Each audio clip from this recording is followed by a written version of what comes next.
And we are back. And we are back.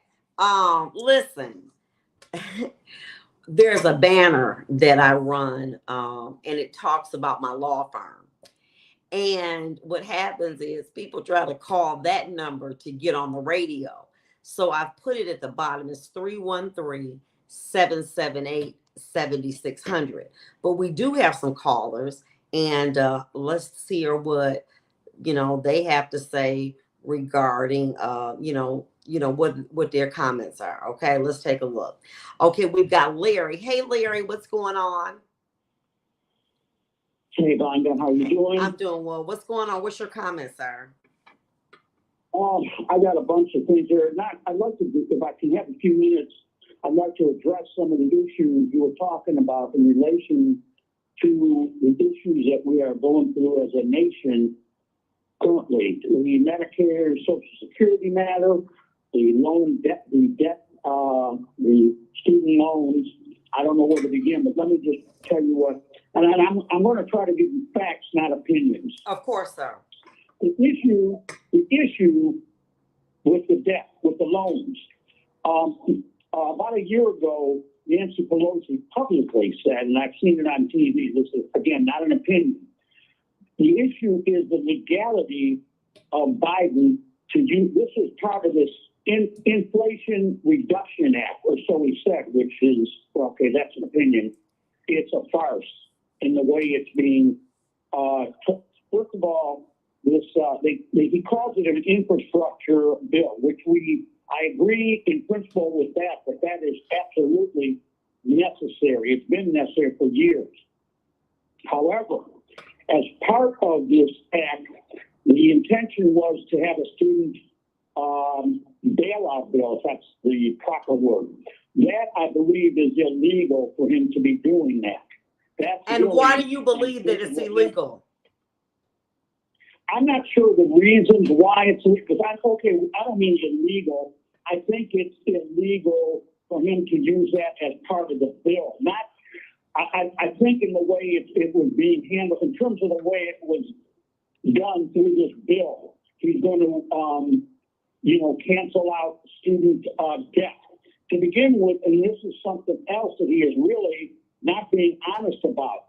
You think, and I'm just saying this rhetorically to you and your listeners, to begin with, even if it is legal, which I don't think it is, it's who is going to pay? He doesn't tell you realistically how it's going to be paid. You don't just say, well, I'm going to cancel this debt and we're going to sweep it under the rug like it didn't exist. Someone has to pay for it. So I don't know if you believe this or not. It's really, if this is deemed to be legal, and God forbid that it is, it would really fall on the plate of the taxpayer. And I know you probably don't want to hear that, but let's be real about it. So that's one reason why I'm against it. Because look at the people who have worked 2, 3, 4 jobs to put their kids through school. Now Biden is coming out with something saying, oh, well, if you make under $125,000 a year or whatever, we will forgive X amount of dollars, and that's cool. But again, he really has not, and he's not going to realistically tell you, even if that is deemed to be legal, who's going to pay for it. And my opinion is that it would fall upon the taxpayers if they find that he can do it, which I don't think he can. Okay. Next thing, yes. Medicare Social Security. And this is one that I can speak very intelligently about, being that I'm on both of them.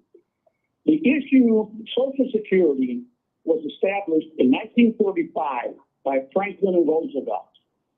And back then, people didn't live to 85, 90 like today. So 65 was the magic age. So when you became 65, you would qualify for Social Security. One thing we know, back then, many people did not live to 65. So in that case, a lot of people, they didn't have to dispense funds for that. The problem with Social Security is is that people are living a lot longer, and there's a lot less money going into the system, and there's more coming out of the system than going in. And it's really like a Ponzi scheme when you really look at it. So if I'm 65 and I say, okay, I'm retiring, and I live to 95, well, that's 30 years longer, basically, than what was done in 1935 when Roosevelt established this benefit for people. Through the years, Social Security, they upped the age when you can collect full Social Security. So in my case, because I was born in a certain year, they said, okay, you can't get Social Security at 65, you have to get it when you're 66.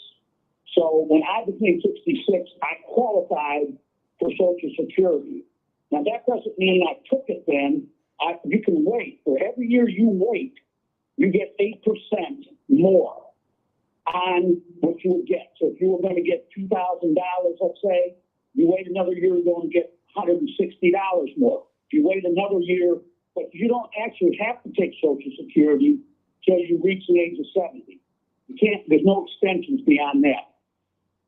I'm saying this to say this, that the thing with Social Security is they need to change some of the rules.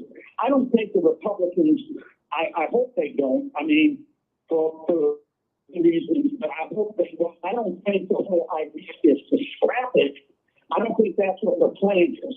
I really think Social Security really needs to be modified.